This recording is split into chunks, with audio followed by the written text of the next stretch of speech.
Yeah, let's just see fundamentals of cloud concepts like total cost of ownership, capital, capex, opex, and different type of models like IES and all those things. So let's get started. Hopefully, you guys can hear me all right, right? Am I audible? So hopefully, I'm audible. Yep.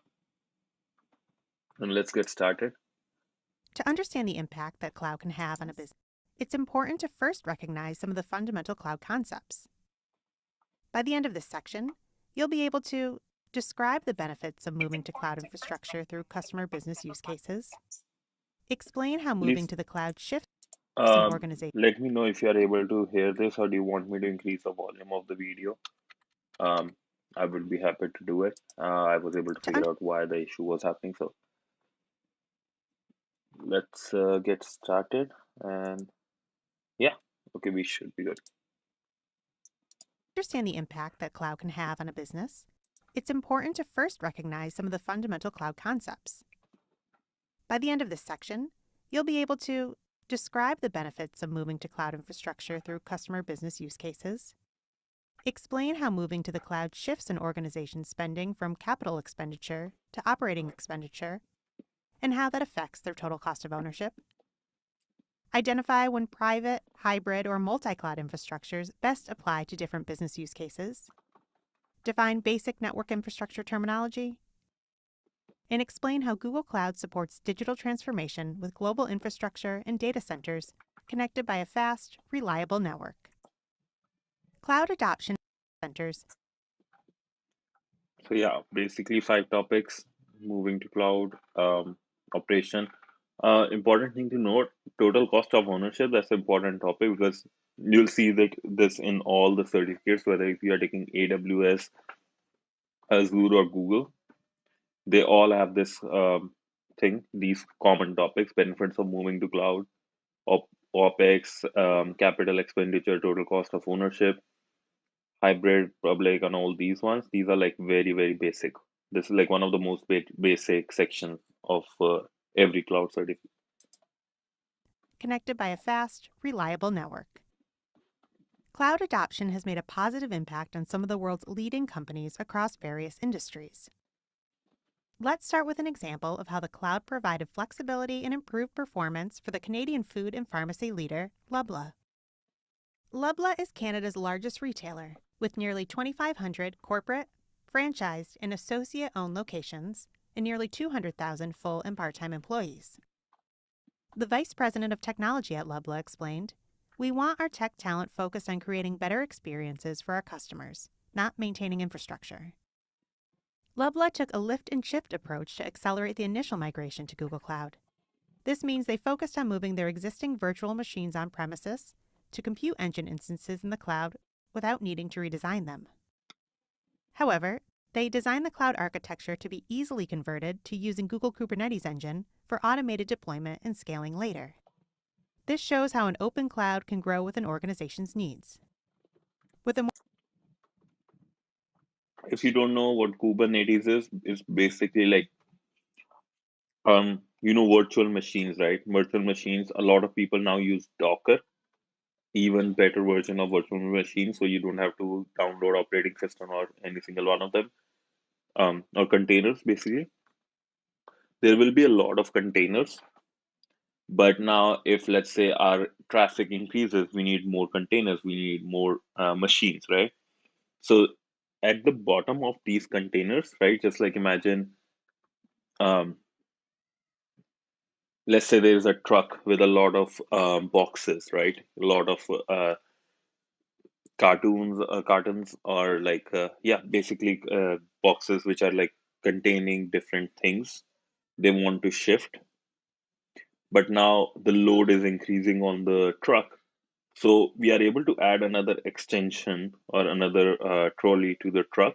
That's Kubernetes, the one that helps in like adding more um, simultaneous trucks. So load can be balanced and load can be enough. There is like enough infrastructure available for so that customers don't feel a hard time. Design So, them. so Migration like to Google Cloud. lift and shift. So they used lifted the virtual machine, shifted it to the cloud. This means they focused on moving their existing virtual machines on premises to compute engine instances in the cloud without needing to redesign them. However, they designed the cloud architecture to be easily converted to using Google Kubernetes Engine for automated deployment and scaling later. This shows how an open cloud can grow with an organization's needs. With a more responsive e-commerce site and the ability to handle more traffic without affecting the customer experience, Lubla could run marketing promotions and generate additional revenue. With these improvements, they expect to reclaim 50% of their site reliability engineers' time to focus on innovation. Now let's shift our focus to another example, this time on how the cloud provided scalability and cost reduction. HSBC is one of the world's largest banking and financial services organizations, serving more than 40 million global customers from offices in 64 HSBC, a bank, basically, just a bank. countries and territories. Committed to a cloud-first strategy, in January 2021, HSBC embarked on an ambitious project to enhance and future-proof their risk management on the cloud. Their previous on-premises system was not capable of meeting future regulatory and business demands. HSBC built a cloud-native risk management solution that boosts calculation speed to 10 times faster while lowering costs. This equated to 3 billion calculations per second. The power of a data cloud is that it has almost unlimited resources to process large volumes of data and reduce time to insights. A global head of traded risk technology at HSBC explains, "We knew that a cloud-native solution gave us the ability to scale and run at a reduced cost. We did a proof of concept using Google Cloud, and we quickly realized that this could be very successful." HSBC built a cost-effective platform that is faster and more efficient while meeting their regulatory and compliance requirements. And in a final example, let's look at how the cloud has brought agility and valuable insights while maintaining trust to an organization. The American Cancer Society is a community-based voluntary health organization dedicated to eliminating cancer as a major health problem. Their mission is to free the world from cancer by funding and conducting research, sharing expert information, supporting patients, and spreading the word about prevention. Among women, breast cancer is the most common diagnosed type of cancer, yet if detected early, is also one of the most survivable cancers. Mia M. Gaudet, PhD, is the Scientific Director of Epidemiology Research at the American Cancer Society. One thing, FYI, don't, these are just examples. They are just introducing why cloud is important. Don't have to think much, just like, okay, this happened type thing. Through her research, she's obtained over 1,700 high-resolution tissue images from participants diagnosed with breast cancer. This valuable data could help them discover factors that could lead to a cancer diagnosis and improve survival rates. The challenge was to identify novel patterns in digital images of breast cancer tissues to potentially improve patient outcomes. Their research group partnered with Slalom, a Google Cloud Premier partner, and sought to combine machine learning-powered insights with cloud computing performance to improve timeliness and accuracy. By building a machine learning pipeline using Google Cloud AI Platform, now called Vertex AI, they train models for AI image analysis of tissue scans to find cancer indicators. The team achieved 12 times faster image analysis with enhanced quality and accuracy by removing human limitations. Dr. Gaudet said, "The ability to perform image analysis by using deep learning for epidemiological breast cancer studies opens a new frontier of research, and Google Cloud makes it easier. We're excited about what we'll find." The American Cancer Society is now equipped with processes and a cloud infrastructure that will be reusable on similar projects, providing a foundation for future work. One thing to note, so let's say you're looking for a job. Another good thing with learning, grabbing the skill of cloud is that a lot of these research societies and all those like places are looking for the cloud engineers because they get a lot of grants from cloud and government or even the venture capitalists to free grants to use these clouds. So If you learn this, you can it opens your door to like apply for jobs in these research societies and get, and these are good jobs basically because the stress is very less. There's no like, oh, we need this now. It's more like, okay, we are planning to do this and chill work. So it's always in technology, always good to just work hard and keep learning. Organizations often perform a cloud total cost of ownership analysis, or TCO analysis, when they are considering moving to the cloud. This analysis aims to weigh the cost of cloud adoption against the cost of running their current on-premises systems. For on-premises, TCO is associated with assessing the cost of static resources throughout their lifetime. However, due to the dynamic nature of the cloud, predicting future costs can be challenging. A common mistake that organizations make when attempting to calculate cloud TCO is to directly compare the running costs of the cloud against their on-premises system. These costs are not equivalent.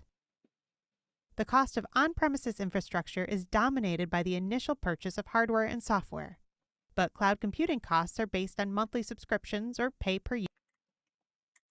Um, we'll just watch this one again because I want to point this out. Like total cost of ownership is like in easiest definition is okay if I host everything on my on-prem servers, how much it will cost totally. So on premise, you have to buy the hardware. You have to have engineers, right?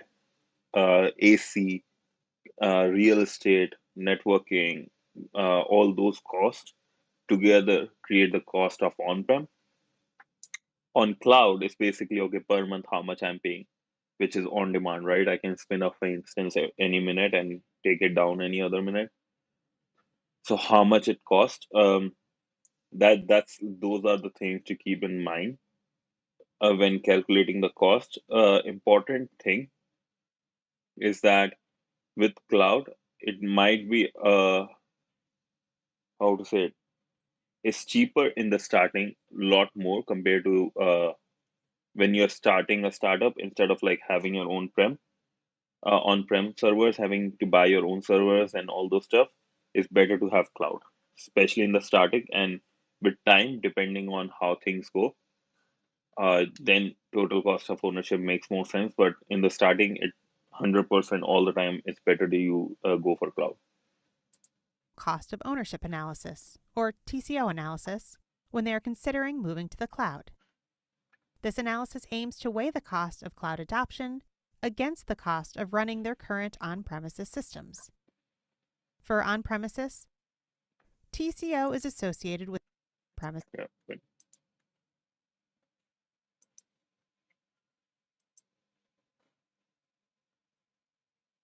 but systems. For on-premises, TCO is associated with assessing the cost of static resources throughout their lifetime. However, due to the dynamic nature of the cloud, predicting future costs can be challenging.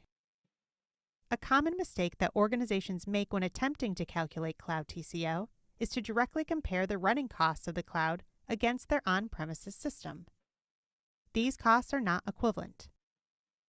The cost of on-premises infrastructure is dominated by the initial purchase of hardware and software, but cloud computing costs are based on monthly subscriptions or pay-per-use models. It's also important to consider all of the operational costs of running your own data center, such as power, cooling, maintenance, and other support services. A data center is a building or facility that houses a large amount of IT infrastructure, computing, and storage resources in one place. Finally, intangible costs, such as the opportunity cost of not migrating to cloud and the missed benefits, should be considered. Organizations often perform a cloud total cost of ownership. important thing here again is that the most why I like to move to cloud, let's say if I'm doing a startup, is I don't have to develop my own state of the art technologies or services. If I have an idea in mind, I can just use, let's say, if I have a AI application in mind, I can just use Google AI services, get the best of this world, and like then just directly try to develop the app and try to get to the market as soon as possible. And that's, I think, is the biggest cost, because a lot of, let's say if you you do a startup and you have to build your own AI and stuff and make sure it is good, can take like years. Whereas Google, I can just spin off in like seconds, and with the same idea, I can like go to the market fast. So that's the most important thing to remember. Let's move to the next one.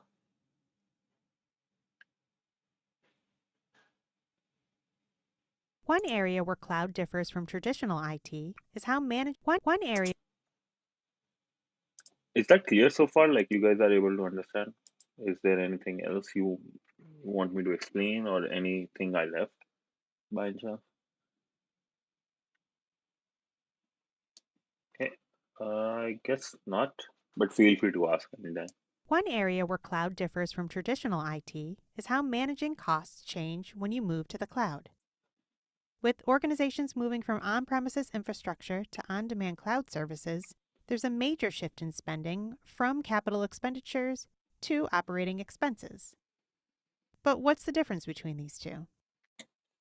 Capital expenditure refers to like, when you are, let's say, you buy a house, right? The capital expenditure will refer to like the amount of money you put in to give the lawyer. The one-time fees, majority of the time, is like expenditures are like those one-time fees. So, or large payments. The When you buy the real estate, it will be the cost of real estate, land, property transfer tax you have to pay, the lawyer fee of like getting registration done and everything. So those type of fees, those will be capital expenditure. Operating one will be like, okay, you pay for the water, right? You pay for electricity, and you pay tax every year. That's different from property transfer tax when you buy the house, transferring of property to your name. So those like difference is that operating is like concurring every time, it happens every couple of months, but capital is like large time payments that happen not often, because capital expenditure can happen like again and again, but not often. Like setting up a data center, you will need more GPU, more CPU, more real estate, or like more routers and stuff with time. Let's say I set up my own data center, my company starts expanding. So after 5 years, I will need more data centers. Then after 3 years, I will need. So those are capital.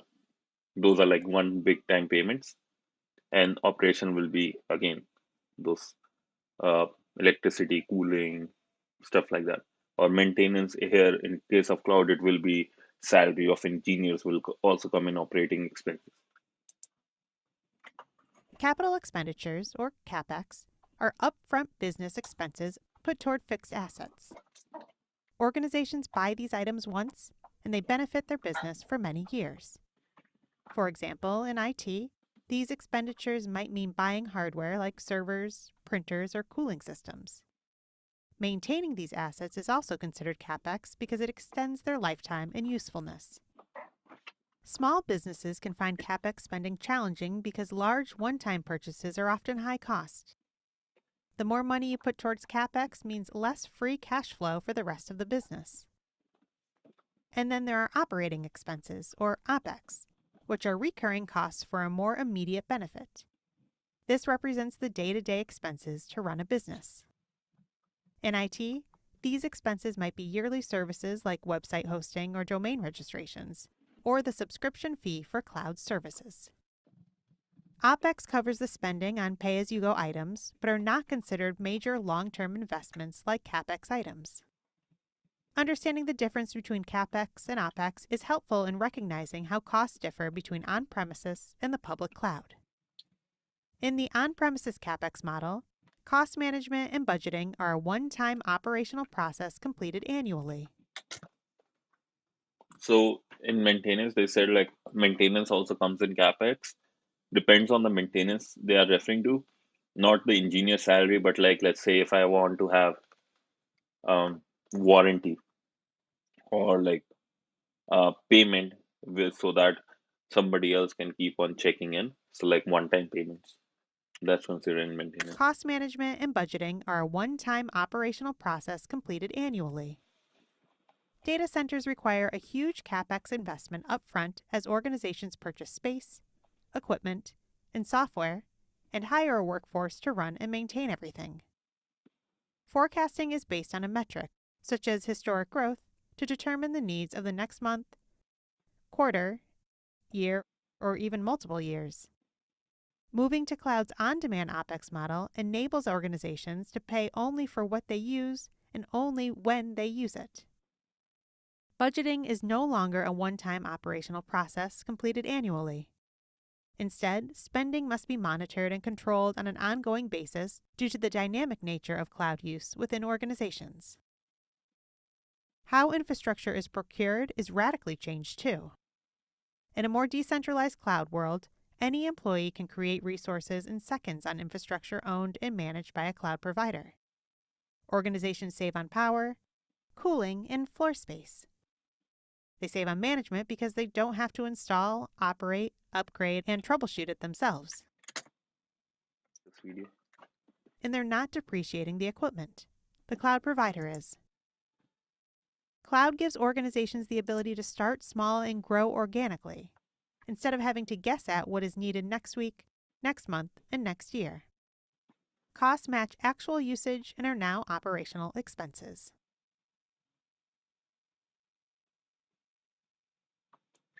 Please let me know if you have any other questions. I would love to answer. It's not always possible or necessary for an organization to rely solely on the cloud. For example, requirements might call for on-premises infrastructure to work with public cloud services provided by companies like Google Cloud. This is often true for specific industries. Health one, like for example, in Canada, in British Columbia specifically, we have Northern Health. What Northern Health does is like it's like the main province or like the state's um, health program. They manage every person's health records and stuff. So they use cloud, Microsoft Azure, but they also have on-prem servers. So the data stays in their on-prem, certain data, which is like personal to the based on the law, which is personal, stays in the on-prem data servers, but the data that's not like PII, personal identification information, or like the important critical data, those the one that don't fall in that category goes to the cloud. Like budgets and all those stuff, those goes to cloud, but clients are like the what's it called patients data keeps on-prem. So depending on the industry, this is most in health. Another big one will be military. And third one I will say will be anything which is PII based on where you are, like public identifiable information, like your credit card and stuff, important data like that, or your health records, those will go on-prem most of the time. With the availability of different cloud options and configurations, it's important to understand what each means. Let's explore the definitions of private, hybrid, and multi-cloud, and when an organization might choose each approach. Let's begin with private cloud, which is when an organization has virtualized servers in its own data centers, or those of a private cloud provider, to create its own private dedicated environment. On-premises servers are also often referred to as private clouds, but generally, the distinction can be made that on-premises software runs in a local environment, whereas a private cloud is accessed through the internet.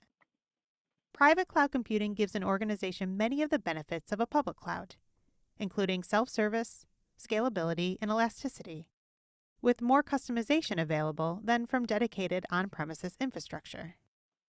This approach is often used when an organization has already made significant infrastructure investments, or if, for regulatory reasons, data must be kept on premises. In contrast, a hybrid cloud is one in which applications are running in a combination of different environments. The most common example is combining a private and public cloud environment, like an on-premises data center, I need to go back. structure investments. Um, 1 second. Just had a good idea. want to see if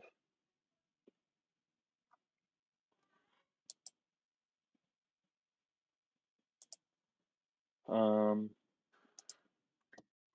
with private cloud we have like these private cloud and all these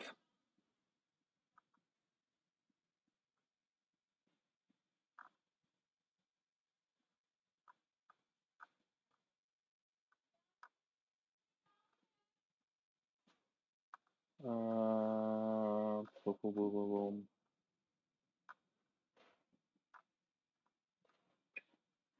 Sorry, I just got distracted with the idea. So yeah. But yeah, with the private cloud, I guess the difference between private and on cloud or on premise, in on prem you own the data structure, you own the infrastructure. In private, it's a private provider, not like Google, Amazon. So yeah, nothing much crazy. Sorry, we need to restart this one. Structure. My mind This flew approach is idea. often used when an organization has already made significant infrastructure investments, or if, for regulatory reasons, data must be kept on premises. In contrast, a hybrid cloud is one in which applications are running in a combination of different environments. The most common example is combining a private and public cloud environment, like an on-premises data center, and a public cloud computing environment like Google Cloud. Finally, there's multi-cloud, which describes architectures that combine at least two public cloud providers, such as Google Cloud, Amazon Web Services, Microsoft Azure, or others.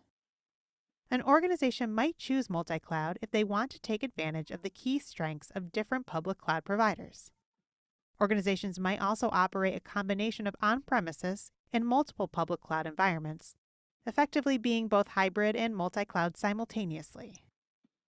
A hybrid cloud approach is one of the most common infrastructure setups today because organizations can continue to use their on-premises servers while also taking advantage of public cloud.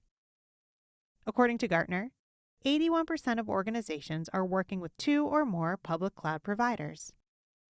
Additionally, a Flexera State of the Cloud report showed 93% of enterprises have a multi-cloud strategy. So, what is a hybrid or multi-cloud strategy used for? Let's explore some different business requirements, drivers, and use cases that lead an organization to choose this kind of approach. Access to the latest technologies. Running workloads in multiple clouds empowers organizations to leverage the latest innovations and capabilities from each cloud provider, thus taking a Example, if you want to think why would somebody choose that, will be let's say you want to do AI stuff. Google will have the best Google AI cloud and things, but let's say in case of but you want like your a lot of your presentations and work are done on Word, PowerPoint, Excel sheet. That's what your company strength is in, right? Or like your people are trained in your employees. So in those cases with Word and stuff, you want to have Microsoft Office Cloud. But for AI, you would like to have Google Cloud. So based on those type of things, you can make changes. That's just an example. drivers and use cases that lead an organization to choose this kind of approach. Access to the latest technologies. Running workloads in multiple clouds empowers organizations to leverage the latest innovations and capabilities from each cloud provider, thus taking a best-in-class approach to cloud features and obtaining the scale, security, and agility to innovate fast. Cloud can help organizations build out capabilities, such as advanced analytics services, that might be difficult or impossible to implement in existing environments. Modernize at the right pace in existing Access to latest technology. So yeah, advanced capabilities. environments. Modernize at the right pace. With a hybrid cloud, organizations can migrate applications to the cloud at the pace that makes sense for their business and transform their technical infrastructure over time. Improved return on investment. By adding a public cloud provider to their existing on-premises infrastructure, organizations can expand their cloud computing capacity without increasing their data center expenses. This can help reduce CapEx or general IT spending and improve transparency regarding costs and resource consumption. Flexibility through choice of tools.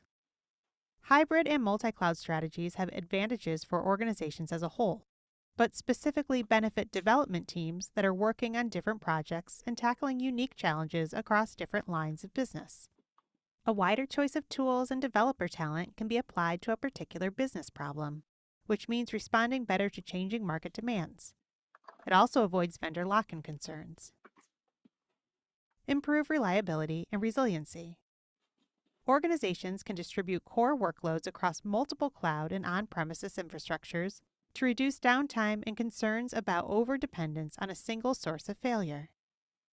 This approach can improve the quality and availability of a service. This one is important. Not, it depends on how people see it in terms of and resilience. Because let's say if you have, there are when you look for cloud, and one of the important things is you look for the region you want your server or data center you want to pick in based on like law and stuff like that. So let's say if you're in India, you can pick between Delhi, Mumbai, I think Kolkata or Bangalore, wherever. And then in Canada, you have Central or East Canada. In US, you have like 20, 30 different data centers for every single big cloud provider. So let's say if, for example, in India, if there is a tsunami alert in Mumbai, it's important to have like different data centers, like one in Delhi, one in Mumbai. So even if Mumbai one goes down, Delhi one is here. Um, or if you want to like still have more resiliency, more reliability, you can have one in, let's say, Singapore or US. Those still be available if the whole India goes under lockdown for whatever reason, issue, right? Things happen. And but if you are going with like, let's say, if Google have some issue, a security attack happens from a nation wide attack happens on Google. So it's important to have Microsoft Azure and stuff, or AWS. But if you just use one cloud with two different data structure, you are very, very in a good shape. Just say, because then you are doing really good already. Maintain regulatory compliance. Many industries have rules from governmental or regulatory bodies regarding where their app can operate. Adopting a hybrid solution is an effective way for an organization to ensure compliance with regional data governance, residency, and digital sovereignty requirements. Running apps on premises. Organizations may have regulated applications that must remain on premises, or mainframe systems that are difficult to move to the cloud. A hybrid approach provides the freedom to innovate while still meeting legacy technology needs. And finally, running apps at remote edge locations. Organizations and industries that run distributed apps at remote locations, such as kiosks in retail or networks in telecom, can benefit from hybrid cloud. These apps often require improved performance and low latency, and a hybrid approach lets them run select apps at the network edge.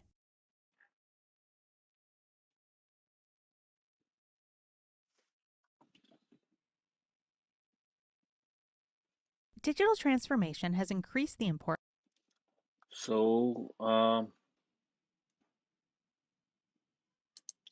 so there are basically nine It's things to talk, right? Like nine reasons: resiliency, um, running on-prem, like having multiple cloud, regulatory issues, vendor lock-in stuff, flexibility, capex, opex, stuff like that. So I'll just write it down in another blog just to keep this up.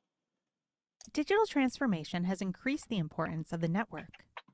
The ability to connect customers, employees, cloud applications, and devices enables modern organizations to succeed.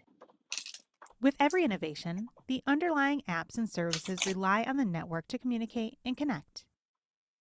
But how does a reliable networking architecture support a digital transformation strategy? A fast, reliable, and low latency global network ensures exceptional user experience and high performance. It also makes it easier to communicate and manage data globally. With ever more distributed workforces and online businesses, having virtual network services that can easily scale without adding hardware ensures that organizations can adapt. So, how does a network operate? Let's start with the foundation of the modern internet: fiber optic networks. Fiber optic cables contain one or more optical fibers, which are thin strands made of glass or plastic. These fibers are used to transmit data as pulses of light over long distances. Subsea fiber optic cables carry 99% of international network traffic, yet we barely notice they exist. Sub C1 means like actually the whole internet is basically things connected through wire, right? Just like your local router and stuff. So a bunch of this goes through the sea, Of and these are glass or all optic. plastic. These fibers are used to transmit data as pulses of light over long distances. Subsea fiber optic cables carry 99% of international network traffic, yet we barely notice they exist. The first subsea cable was deployed in 1858 for telegraph messages between Europe and North America. A message took over 17 hours to deliver at 2 minutes and 5 seconds per letter by Morse code. Today, a single cable can deliver a whopping 340 terabits per second. That's more than 25 million times faster than the average home internet connection.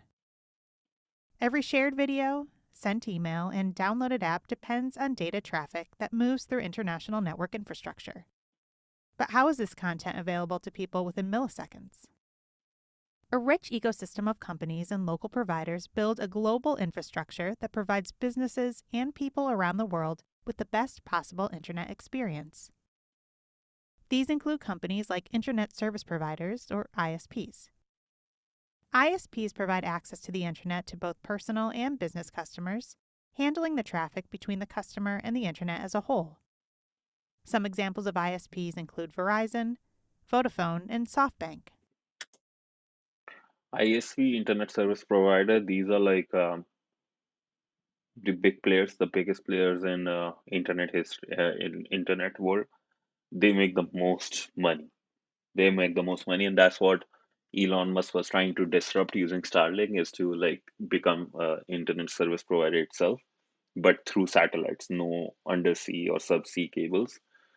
Um, yeah, and important to note, whenever you go to a website, your internet service provider can see every single thing, and that's why they can have a record of what you are doing and stuff. But if you use a VPN, that's when they cannot. So that's what VPN is, to save your data from being um, logged by these ISP providers. Some examples of ISPs include Verizon, Vodafone, and SoftBank.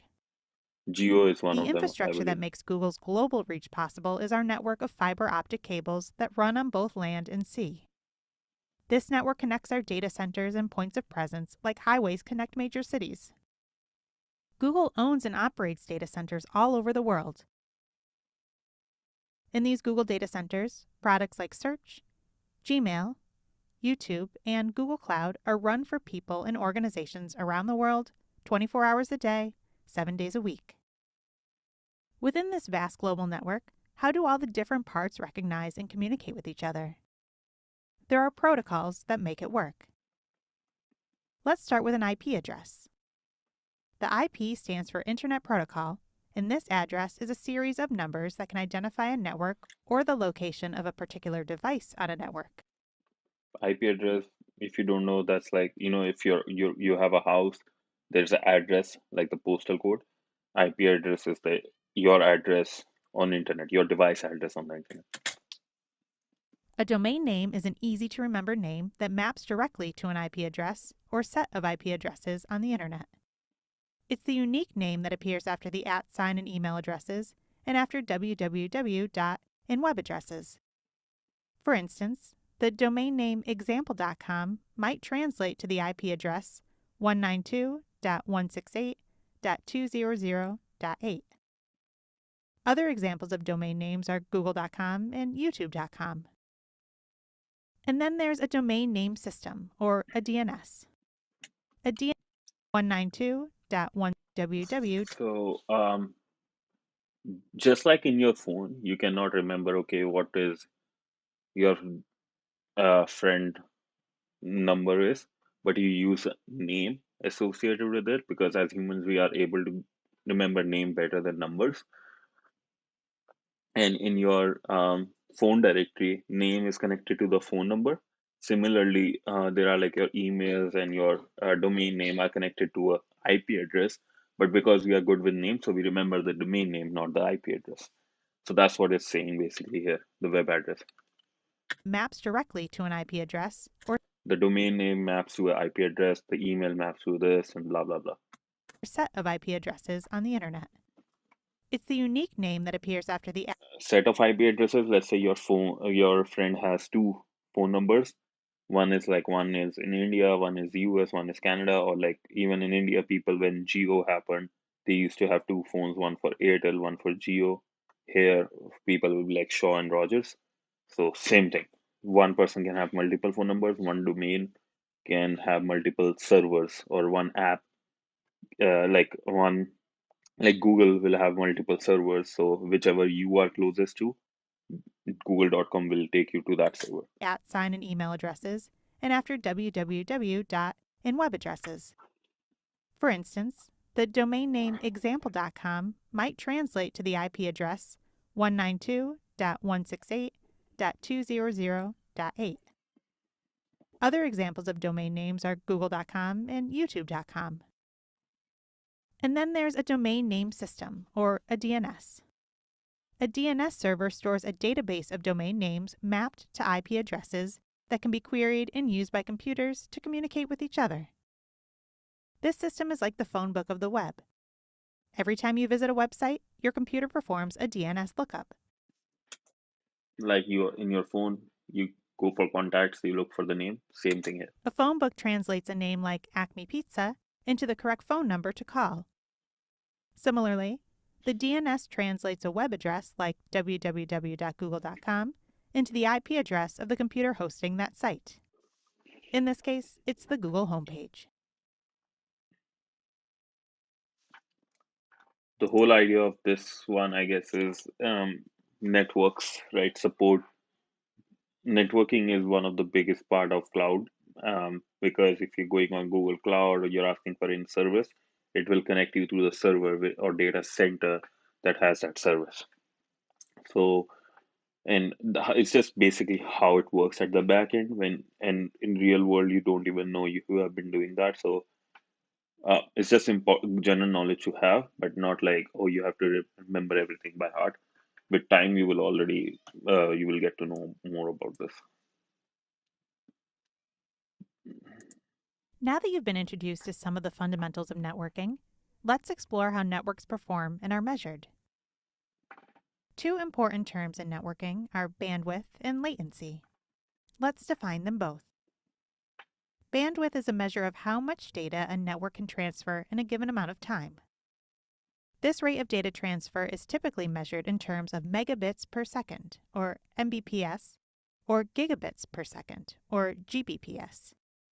Generally speaking, a higher bandwidth allows a computer to download information from the internet more quickly. Bandwidth, you have used it, right? Like how fast is the internet? 300 Mbps, 1 Gbps.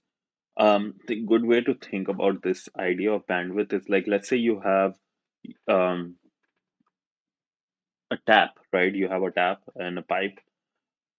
The amount of water from the reserve that can come through your tap is like based on how much that pipe can take at 1 second, right? If the pipe is this much, it can only get this much amount of water per second and stuff like that. But if the pipe is this big and the tap is also supporting that, like a lot more water can go through. That's the whole idea with bandwidth. The more the bandwidth is like basically the more internet you are able to get, and the more resources you have access to and faster. So if you want, if you, let's say you are downloading something that's similar to, like, let's say you're filling your bucket with water. The bigger the pipe, the faster the bucket will fill, the faster you will be able to download stuff or access internet and stuff like that. One way to think of bandwidth is to picture water flowing through a pipe. Here's an example. The bandwidth would be the volume of water a pipe can handle flowing through per second. A wider pipe can handle more water. An internet service provider may provide a home internet connection with 100 megabits per second to over 1 gigabit per second. A data center may have lines with bandwidth from 10 to 100 gigabits per second. Having a high bandwidth is useful when sending a large amount of data per second, such as streaming high-definition video, but it's not the only important measure of network performance. For example, for users playing real-time multiplayer games online, latency will matter much more. Network latency is the amount of time it takes for data to travel from one point to another. Thank you. Often measured in milliseconds, latency, sometimes called lag, describes delays in communication over a network. Going back. So latency, the best way to think about this is, like, you're playing game. Sometimes the ping is basically the thing what they're referring to in latency. What happens with latency is, let's say right now, even right, we are doing streaming. It takes certain amount of seconds for whatever I'm saying or whatever I'm showing on my video to reach you. That difference between thing actually happening at this time and you are receiving this what I'm saying right now and the time you receive this thing in between is called latency. So let's say if you are playing games like COD, Call of Duty, or Among Us, or stuff like that, you have seen online, right? Like, let's say if you are watching Sidemen Among Us, all those video, one person, it's very near. The two players are running very near to each other. In other person's screen, there is a big difference. That's latency because, like, they are not able to there's like difference between what he's doing, like the amount of the time of what the person A did versus the time it received by person B. Latency, that's it basically. What I said versus how much time it took to you receive that. That's latency. Another. Often measured in milliseconds, latency, sometimes called lag, describes delays in communication over a network. Going back to our flowing water analogy, latency is the delay from the moment the water pipe is opened until water starts flowing through. Ideally, latency should be as close to zero as possible. So yeah, I think this is a great example too. If you have here, right, water is here. If you put it here, the water is filled till there, so less latency and stuff. That's a really good example. Latency is the delay from the moment the water pipe is opened until water starts flowing through. Ideally, latency should be as close to zero as possible. However, because it's a result of the physical distance that data must travel, through wires, fiber optics, routers, and more, to reach its destination, each hop along the way adds a small amount of latency to the communication. No matter how much data you send and receive at once, it can only travel as fast as network latency allows. So yeah, like basically, no matter how much water you push through your pipes, right? Like, even if you have a motor, but it will take certain time from that, when you open the tap to reach to the bucket. Even if you have, like, you can try to reduce latency by getting a better internet or like having a motor pipe. In this, you can have a motor here attached which can push water, but then there's still like certain distance to cover, so you can reduce the latency, but there will still be certain latency because of the distance or because of things that cannot be avoided. Reduce, but cannot be zero. Small amount of latency to the communication. No matter how much data you send and receive at once, it can only travel as fast as network latency allows. Imagine an image file took just 10 milliseconds to download with a high bandwidth connection, but a user had to wait 100 milliseconds before receiving the first byte of data. In this case, the latency, or how much time it took for the data packets to travel from one point to another in the network, accounted for most of the time. Cloud computing and mobile technologies have made it easier for developers to reach global audiences, but high latency can drag down an application's performance. Web So that's an important thing, right? The more latency, the poor performance. Therefore, people won't stay on your app. Like from a one good point to another in the network accounted for most of the time. Cloud computing and mobile technologies have made it easier for developers to reach global audiences, but high latency can drag down an application's performance. Websites run slower for some users depending on their physical location, even if both the user and the server have excellent bandwidth. So the farther a user is from a server, or the more fragmented the network is, the bigger the latency. Reducing latency is essential to reaching users faster.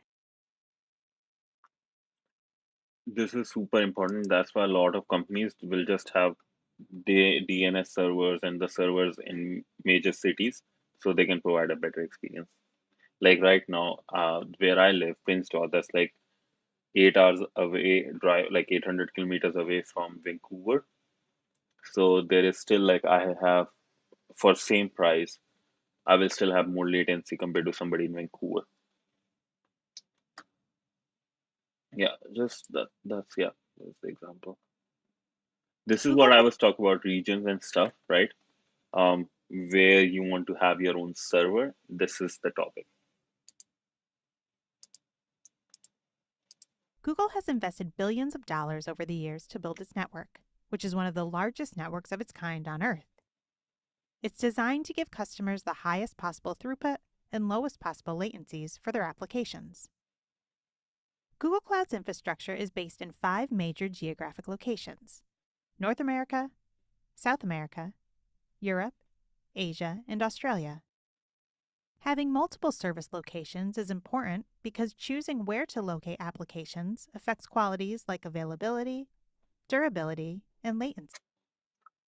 Important note, the rule of thumb is whenever you're selecting a server for your app, you select the one nearest to your customer, not nearest to you or your developers, nearest to your customer. So if I'm in Canada, I'm developing an app and my majority of the customers are in India or Singapore, I will select a server near to them or in one in Australia if I don't have many users in Canada. Or if I have user base in both, I will have two servers near to each other. But if let's say if I have users in India, majority of my users, 99% users are in India, it is not good to have a server in Canada just because it's near to me. I will have a server in India. So that's the rule of thumb. Applications affects qualities like availability, durability, and latency, the latter of which measures the time a packet of information takes to travel from its source to its destination. Each of these locations is divided into several different regions and zones. Regions represent independent geographic areas and are composed of zones. For example, London, or Europe West 2, is a region that currently comprises 3 different zones. Region and zone, this was hard for me to understand in starting, but like let me explain you in this term. No matter like let's say if you are in Vancouver, New York, or Delhi, there is like East Delhi, there is North Delhi, there is West Delhi, there is South Delhi. North Vancouver, South Vancouver, East West Vancouver, same like that. So that east side and stuff, think of those as regions. So and then inside those east, there are like um, different cities or towns, like smaller towns, right? In that, and those are called zones. So a And are good composed of zones. For example, London, or Europe West 2, region area, the whole area they bought, zone is actual data center. is a region that currently comprises 3 different zones. A zone is an area where Google Cloud resources are deployed. For example, if you launch a virtual machine using Compute Engine, it will run in the zone that you specify to ensure resource redundancy. You can also run resources in different regions. This is useful for bringing applications closer to users around the world and also for protection in case there are issues with an entire region, such as a natural disaster. Some of Google Cloud services support placing resources in what we call a multi-region. For example, cloud storage lets you place data within the Europe multi-region. So this multi-region, again, I was mentioning, right, the thing that a lot of backup will be happening. So in one building, that's what you are using. But if that goes down, another one will just start right off in the same region, different data center, so different zone. Google Cloud Or services support even some of them are multi-region. So let's say you can have, let's say you are like, hey, in Mumbai or like any shore like New York, or can New York can have tsunami issues, right? Vancouver can have tsunami issues, Mumbai can have tsunami issues. I don't want it in the same region because if tsunami happens, the whole region will be gone. All the zones will be gone. I want to have multi-region. Someone will be in Mumbai or Delhi, New York and Texas, Vancouver and Toronto or Calgary or Edmonton. So those are like so distant, but there is always a backup happening in the background. You just mentioned when you are spinning off these things. such as a natural disaster. Some of Google Cloud services support placing resources in what we call a multi-region. For example, cloud storage lets you place data within the Europe multi-region. This means it's stored redundantly in at least 2 geographic locations, separated by at least 160 kilometers within Europe, like London and Belgium. So again, an important thing to note: 160 kilometers away. You can find the most up-to-date numbers for Google Cloud regions and zones at cloud.google.com/about/locations. Let's have a look at this one as well. cloud.google.com slash about slash location.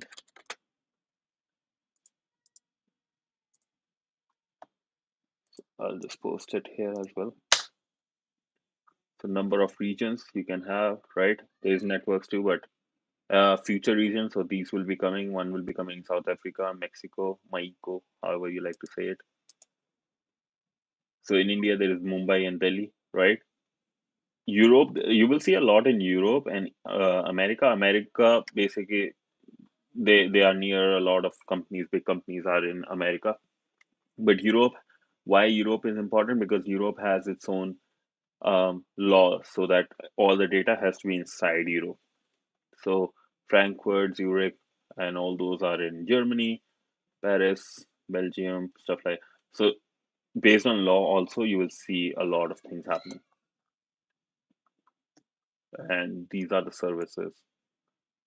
So this is important. This will come in digital leader. I can guarantee you that because when I took Azure certificate, this was the information they are asking.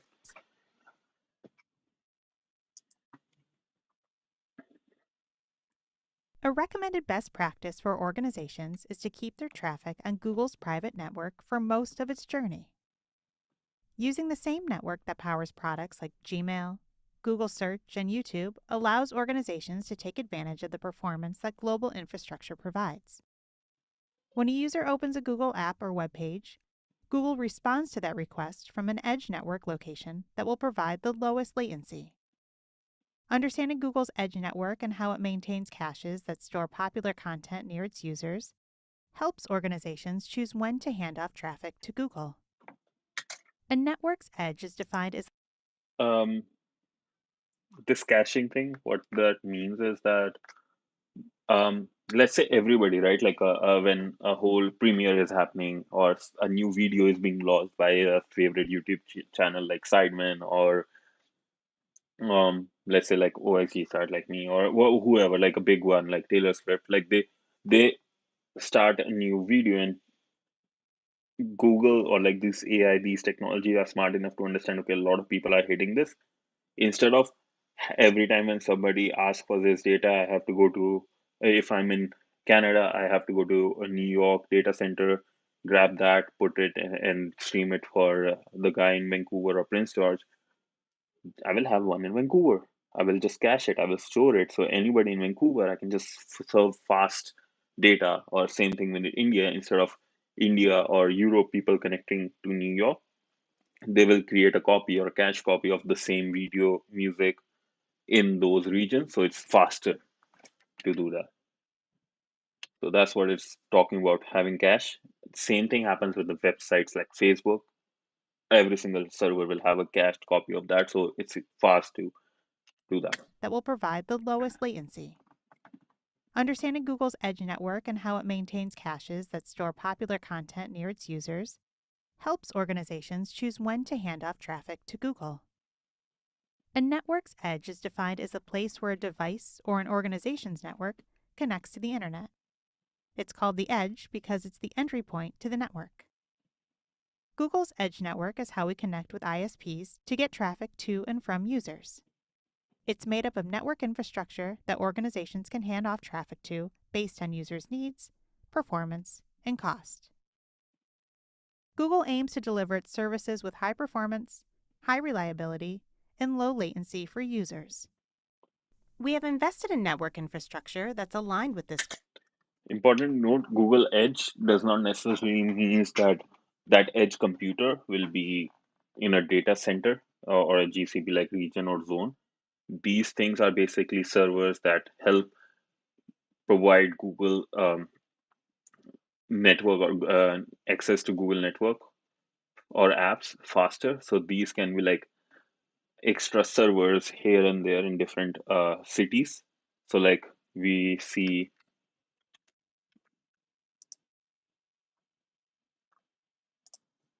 so like let's say India has like 1.2 billion, right?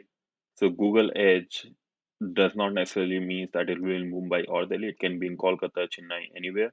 Same with here. It can be one in Brazil here, stuff like that, based on whatever best they find. But yeah, like Edge does not necessarily mean that it will be at the data center. Google aims to deliver its services with high performance, high reliability, and low latency for users. We have invested in network infrastructure that's aligned with this goal, and that also allows us to exchange traffic efficiently and cost effectively with network operators. This is how network infrastructure supports digital transformation. And let me just show you what I meant. Another word for these edge is what's this called? CDN. So if you see, these are all just like in India, I was saying, right? There are so many edge servers. There are so many of so they can one edge node, right? The map of metros that have at least one edge node of Google, right? Like so many edge computers, like so many compared to the data center we were talking to. This versus this.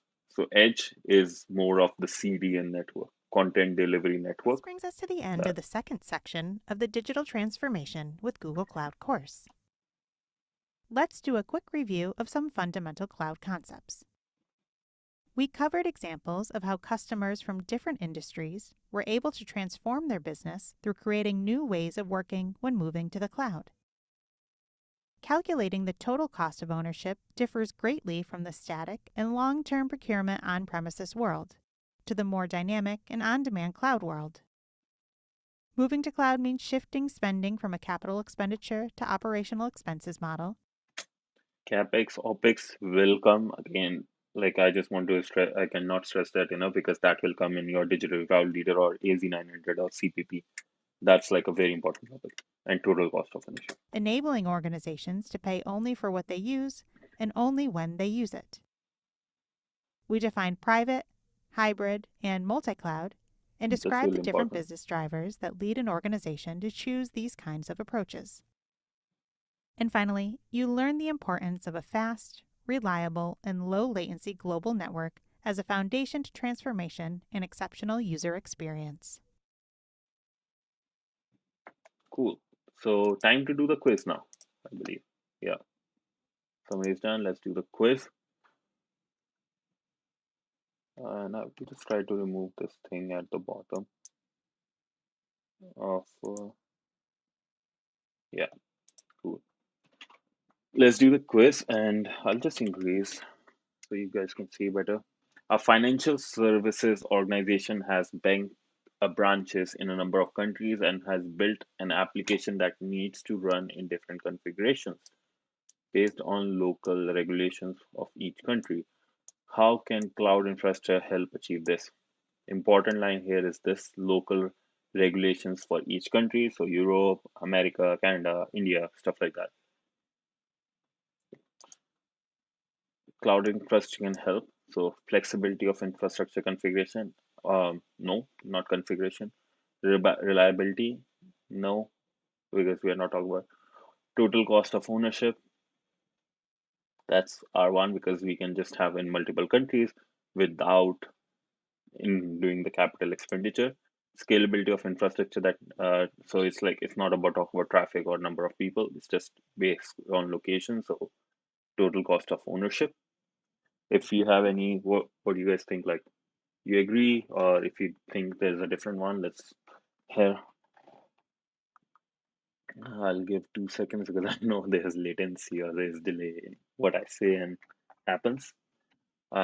Yeah, and let's go to this next one. Till then, an organization wants to innovate using the latest technologies.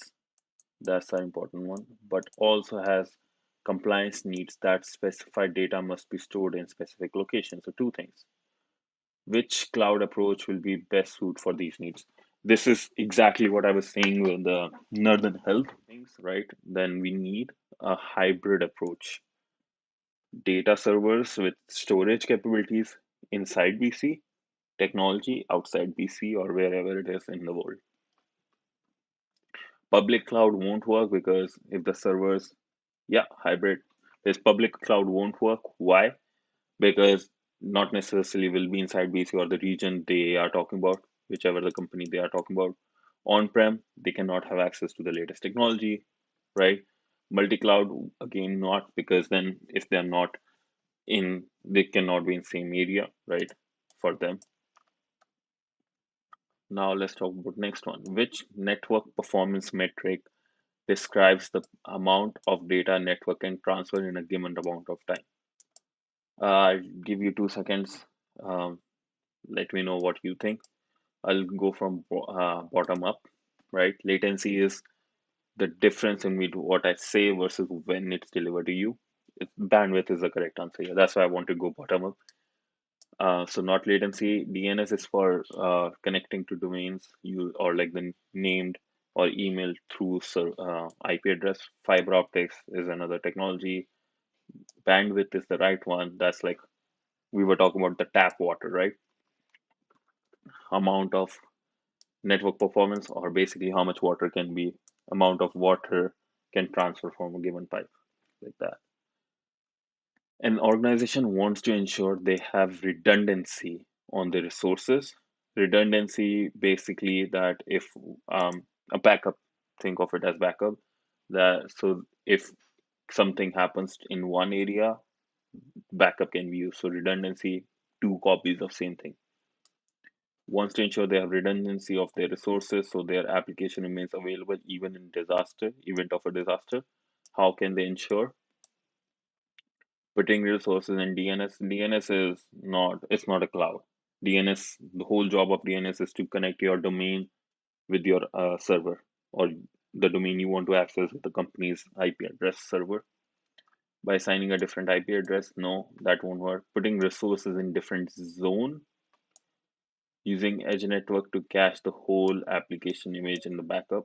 So best one here in different zones. Yes, different regions will would have been even better, but yeah, for based on what we have, best will is different zones. An organization has shifted from a capex to a opex based spending model. Which of these statements is true? Capex to opex, hardware procurement is done by a centralized team. Okay, they will only pay for what they use. That's opex.